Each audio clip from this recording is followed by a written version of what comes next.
Halo Bapak Ibu semuanya, apa kabarnya? Semoga kabar Bapak Ibu guru dimanapun berada tetap sehat-sehat semuanya ya. Terkhusus buat Bapak Ibu guru yang mau mengikuti pretest di tahun ini. Kali ini saya akan bawakan soal-soal pretest PPG khusus pelajaran ekonomi bagian yang keempat. Kita langsung aja ya Bapak Ibu. Dia soal yang pertama. Yang pertama itu soalnya ini dia. Tingginya hutang luar negeri.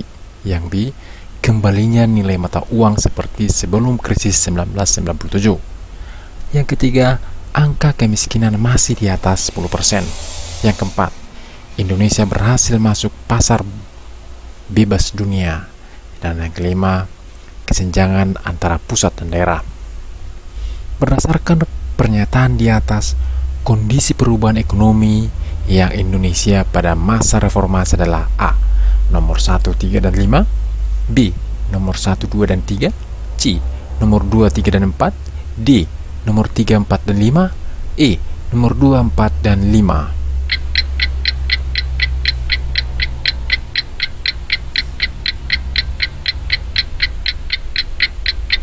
Jawabannya adalah yang A. Nomor 1, 3, dan 5. Kita lihat nomor 1. Nomor 1 itu tingginya hutang luar negeri. Nomor 3, Indonesia berhasil masuk pasar bebas dunia. Dan yang nomor 5, kesenjangan antara pusat dan daerah. Kita lihat pembahasannya saat krisis moneter ya. Sejak krisis moneter tahun 1997, perusahaan swasta mengalami kerugian dan kesulitan dalam membayar gaji karyawan. Sementara itu, harga-harga kebutuhan bahan pokok semakin melambung tinggi. Hal ini berakibat langsung kepada para pekerja, sehingga banyak karyawan yang menuntut kenaikan gaji pada perusahaan. Keadaan inilah yang menjadi masalah cukup berat, karena satu sisi perusahaan mengalami kerugian, dan sisi lain para pekerja menuntut kenaikan gaji. Tuntutan tersebut sangat sulit dipenuhi, pada akhirnya berimbas pada mem-PHK karyawannya. Karyawan di PHK itu menambah jumlah pengangguran, sehingga jumlah pengangguran pada saat itu diperkirakan mencapai 40 juta orang. Dampaknya adalah maraknya tindakan kriminalitas yang terjadi dalam masyarakat. Oleh karena itu, pemerintah harus membuka lapangan kerja baru yang dapat menampung para penganggur tersebut, dan juga menarik kembali para investor untuk menanamkan modalnya ke Indonesia, sehingga dapat membuka lapangan kerja. Kita lanjut soal yang berikutnya. Indikator pengekangan kebebasan berpolitik pada masa Orde Baru dapat diketahui melalui kebijakan-kebijakan di bawah ini, kecuali A. Melarang PNS ikut pemilu, B. Melarang PNS mendirikan partai politik, C. Hanya mengizinkan 3 kontestan pemilu, D. Memperbolehkan militer terlibat dalam dunia politik, E. Mengerahkan PNS dan ABRI memilih partai politik tertentu.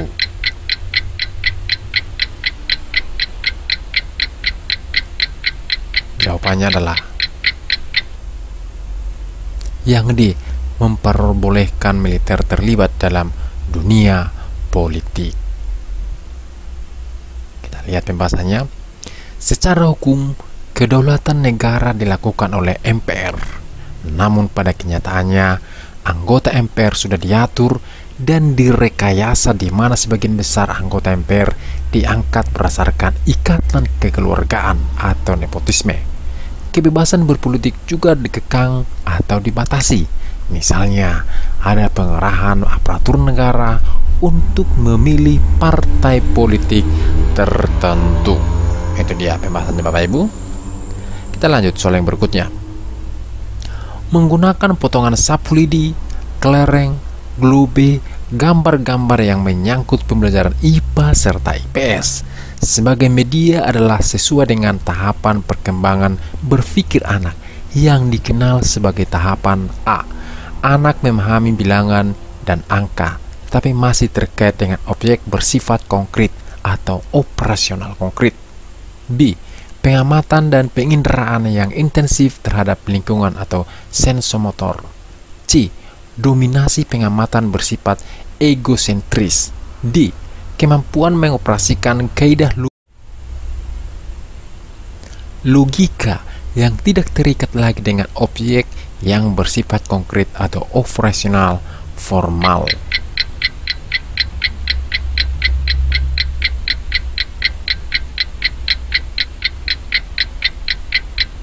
Jawabannya adalah yang A. Anak memahami bilangan dan angka, tetapi masih terkait dengan objek bersifat konkret atau operasional konkret. Kita lihat pembahasannya Bapak Ibu. Tahap operasional konkret adalah tahap ketiga dalam teori perkembangan kognitif Piaget. Periode tahap ini mencakup masa kanak-kanak pertengahan yang dimulai sekitar usia 7 tahun dan berlanjut hingga kira-kira usia 11 tahun. Dan biasanya tahap ini akan ditandai dengan perkembangan pemikiran logis.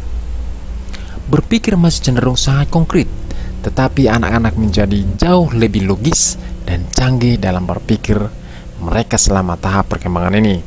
Meskipun ini merupakan tahap penting dalam dirinya sendiri, ini juga berfungsi sebagai masa transisi antara tahap perkembangan awal dan tahap berikutnya, di mana anak-anak akan belajar cara berpikir yang lebih abstrak dan hipotetis.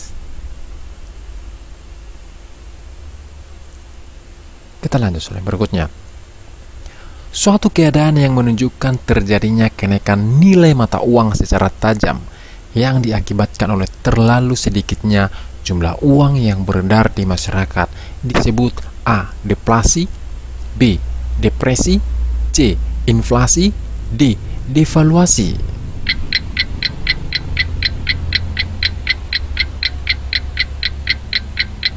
Jawabannya adalah A. Deflasi. Kita lihat pembahasannya. Deflasi merupakan penambahan nilai mata uang antara lain dengan pengurangan jumlah uang kertas yang beredar dengan tujuan mengembalikan daya beli uang yang nilainya turun. Penyebab deflasi yang pertama, penurunan jumlah uang beredar di masyarakat. Penurunan jumlah uang beredar masyarakat karena kebanyakan orang menyimpan uang di bank. Jumlah uang yang beredar masyarakat menurun dan terjadinya deflasi. Yang kedua, peningkatan pasokan barang ketika permintaan suatu produk meningkat. Produksi produk tersebut tidak dapat dikurangi. Dalam keadaan seperti itu, produsen cenderung untuk terus meningkatkan produksinya.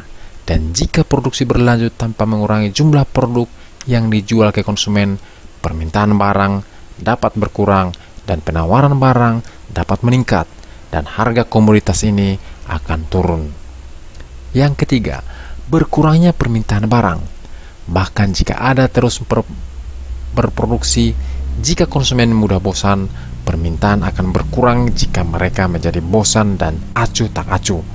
Konsumen juga lebih memilih bank untuk jangka panjang atau untuk mempersiapkan masa depan. Permintaan barang otomatis turun tajam. Kita lanjut soal yang berikutnya. Pernyataan berikut yang tidak sesuai dengan konsep refleksi pembelajaran adalah A. Refleksi merupakan kegiatan analisis sintesis, interpretasi, dan eksplanasi terhadap semua informasi yang diperoleh dari pelaksanaan pembelajaran. B. Refleksi merupakan suatu kegiatan yang dilakukan untuk melihat kembali apakah pembelajaran yang dilaksanakan telah sesuai dengan yang kita rencanakan. C. Refleksi diperlukan untuk memperoleh gambaran tingkat keberhasilan rencana pembelajaran yang tertuang dalam rencana pelaksanaan pembelajaran. D. Refleksi adalah sebuah proses memperbaiki pembelajaran yang telah dilakukan berdasarkan data yang telah dianalisis dan diinterpretasikan.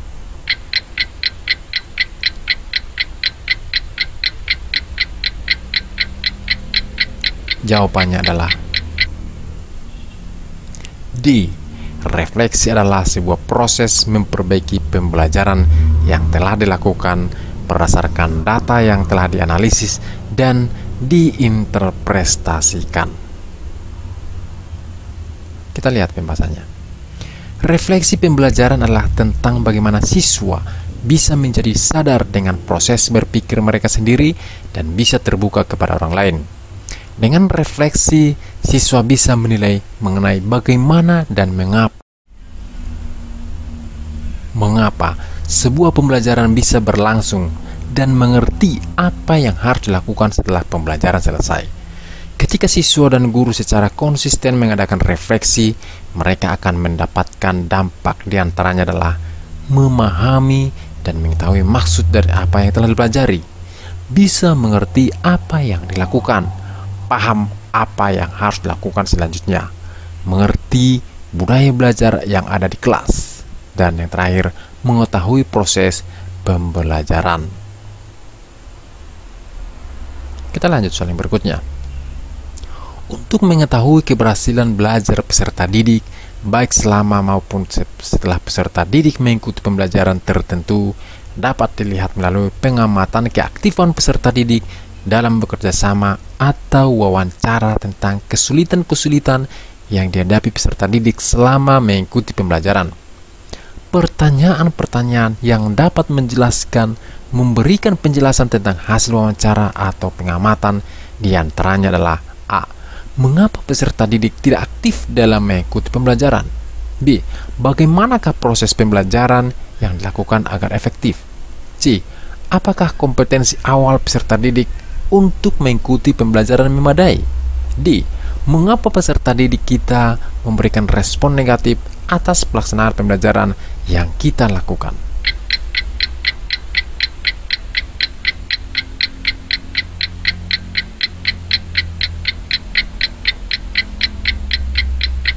Jawabannya adalah yang D. Mengapa peserta didik kita memberikan respon negatif atas pelaksanaan pembelajaran yang kita lakukan? Kita lanjut soal yang berikutnya. Kegiatan refleksi merupakan kegiatan terakhir dari pelaksanaan pembelajaran. Pada kegiatan inilah guru akan dapat mengetahui berhasil tidaknya rencana pelaksanaan pembelajaran. Kegiatan refleksi dilakukan dengan memperhatikan beberapa prinsip. Di antaranya adalah A. Hasil penilaian pendidik dijadikan masukan oleh pendidik untuk perbaikan pembelajaran. B. Ada kesadaran pendidik untuk meningkatkan kualitas pembelajaran. C. Penilaian dilaksanakan di akhir pembelajaran. D. Penilaian dilaksanakan sejak awal pembelajaran sampai akhir pembelajaran.